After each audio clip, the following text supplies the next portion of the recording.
Pilipinas, kailangang magising dahil nakakaalarma ang bagay na ito. Isang pandemyang tahimik pero nakakatakot na dahil mas marami na ang namatay kumpara sa COVID-19.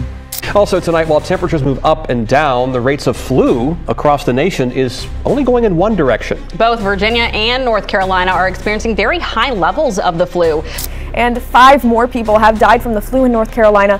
The latest numbers released today from the Department of Health and Human Services put the death toll at 292. Flu deaths and flu cases continue to surge across North Carolina. The State Department of Health and Human Services today says deaths jumped over the 100 threshold. This is because Oklahoma is finding itself in the middle of a flu outbreak. Doctors say fewer people are getting flu shots is the main reason why the virus is spreading so quickly. In the season before the pandemic. Is that why we're seeing so many flu cases? Yeah, it could be. And you know, this year we're now seeing for the first time since the pandemic, deaths from flu are more than deaths from COVID. Halika, atin itong pag-usapan.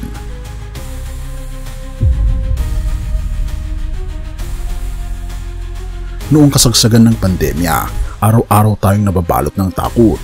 COVID-19 ang salarin. Pero ngayon, may mas malalang panganib na hindi natin napapansin. Isang virus na tahimik na pumapatay, mas mabilis, mas marami, at mas delikado. Pero bakit walang nag-aalarmang media? Sa linggong nagtatapos noong Enero 25, isang nakagigimbal na datos ang lumabas. Mas marami na ang namamatay sa trangkaso kaysa sa COVID-19 sa Estados Unidos ayon sa CDC na tinatawag itong flu. Hindi lang basta halos, kundi opisyal na lampas. Makikita mo ito sa data. Pero sino ang nagbabalita nito ng malakihan? Wala. Bago natin ipagpatuloy kaibigan, siya nga pala ang Great Controversy na isa sa mga pinaka-kontrobersyal na libro dahil tumutukoy ito sa mga propesiya sa libro ng Daniel at Revelation na nagaganap na sa panahon natin ngayon bago ang pagdating ng ating Panginoong Diyos ay pinamimigay na namin ng libre sa pamamagitan ng PDF. At ito ay nasa limited lamang na panahon. Kaya i-click mo sa description sa baba upang ma-avail mo kaibigan ang napaka-importanteng libro nito na magbubukas sa iyo sa mas maliwanag mong hinaharap. Purihin ang ating Panginoong Diyos at tayo magpatuloy. Hindi delikado ang trangkaso, sabi nila. Pero tila ba isang pangkaraniwang sakit lamang ito sa mata ng marami. Pero kung ganun lang, bakit sa 22 na estado sa US mas maraming namamatay sa flu kaysa sa COVID-19? Bakit sa California, Hawaii, Washington, Oregon at Wyoming doble ang bilang ng flu deaths kumpara sa COVID deaths? At ito rin ang nangyayari sa ating bansa. Tumataas ang bilang ng flu at talaga namang akala natin ay pangkaraniwang sakit lang ito.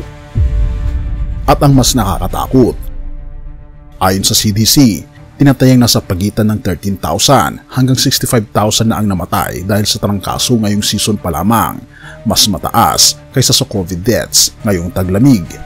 Pero bakit tila walang nagpapanik? Bakit hindi ito headline news? Ito ba'y sinasadya o sadyang hindi na natin napapansin? Pero hindi lang ito tungkol sa numero. Ang tunay na tanong, bakit? Kung walang bagong mapanganib na COVID variant, kung mas mataas ang vaccination rate ng matatanda laban sa COVID, bakit biglang sumirit ang flu deaths? Kung ang COVID-19 ay binantayan ng gobyerno, pinaigting ang awareness, pinatibay ang healthcare system, bakit gayon tila walang pakialam pagdating sa flu? Ano ang hindi natin nakikita? Ayon sa mga eksperto, ang flu ay nagkakaroon ng record-breaking na pagtaas ng kaso ngayong season. Mas mataas pa ito sa panahon ng swine flu pandemic noong 2009 at ang pinakamasaklap, bumagsak ang bilang ng mga nagpapabakuna laban sa flu, lalo na sa mga bata. Mula sa 58% noong 2020, bumaba ito sa 45%. Ngunit may mas malaking tanong dito. Paano kung hindi lang ito isang seasonal flu? Paano kung ito isang bagong pandemya na hindi natin nabibigyang pansin dahil sa maling direksyon ng atensyon natin? Paano kung ito ay tunay na silent pandemic? Kung sa COVID, halos buong mundo ang nag-lockdown, lahat nag-mask, Gobyerno nagpatupad ng emergency measures. Bakit sa trangkaso na ngayon ay pumapatay ng mas marami? Tila wala tayong naririnig ng ganitong aksyon? Totoo ba na hindi ito delikado o hindi lang natin gustong harapin ang katotohanan? Kung ang sagot mo ay hindi ako sigurado, dapat kang magising. Ang katotohanan ay hindi natin alam kung gaano pa ito lalala. Pero isang bagay ang sigurado, mas marami na ang namamatay ngayon kaysa noong kasagsagan ng COVID. At kung wala tayong gagawin, maaring mas lumala pa ito. Have mercy, O God. 1:14 verse 27. Kapayapaan ang iniiwan ko sa inyo. Ang aking kapayapaan ang ibinibigay ko sa inyo. Hindi ito katulad ng kapayapaang ibinibigay ng mundo. Huwag kayong mabalisa. Huwag kayong matakot. Sa gitna ng takot at panganib ng mundo, mula sa pandemya hanggang sa mga sakit na tahimik na pumapatay, ang tanong ay hindi lamang kung paano tayo makakaiwas, kundi kanino tayo kakapit. Maraming beses tayong natatakot sa mga balita ng kamatayan, pandemya at sakit, ngunit ang ating Panginoong Hesus mismo ang nagsabi, huwag kayong mabalisa, huwag kayong matakot. Bakit? Dahil siya ang ating kapayapaan. Hindi niya ipinangako na walang sakit o trahedya, pero ipinangako niya na siya mismo ang magiging kanlungan natin. Sa gitna ng anino ng kamatayan, hindi tayo nag-iisa. Ang ating Panginoong Hesus, ang ating great physician, hindi lang sa katawan, kundi higit sa lahat, sa ating kaluluwa. Ang tunay na pandemya ay hindi ang trangkaso o COVID-19, kundi ang kasalanan na humahadlang sa atin, sa ating Panginoong Diyos. Ngunit sa pamamagitan ng kanyang sakripisyo sa krus, binigyan niya tayo ng kaligtasan at buhay na walang hanggan. Kaya ano ang dapat natin gawin? Magtiwala tayo sa ating Panginoong Hesus bilang tagapagligtas. Huwag mabuhay sa takot, kundi sa pananampalataya. Ipagdasal ang proteksyon at kagalingan, ngunit higit sa lahat, ang ating relasyon sa ating Panginoong Jesucristo. Sa gitna ng pandemya, kaibigan at takot, ang sagot ay hindi lamang pag-iingat sa katawan, kundi pagbabalik loob sa ating Panginoong Hesus. Siya ang tanging lunas sa pinakamalalang sakit, ang kasalanan. Sa pagninilay natin, anong bagay ang nagpapadala sa iyo ng takot ngayon? Kaya mo bang ipagkatiwala ito sa ating Panginoong Hesus? Paano mo mas mapapalalim ang isang relasyon sa Kanya ngayong panahon ng kawalan ng katiyakan? Kaibigan, Jesus is our peace. Kapit lang sa Kanya.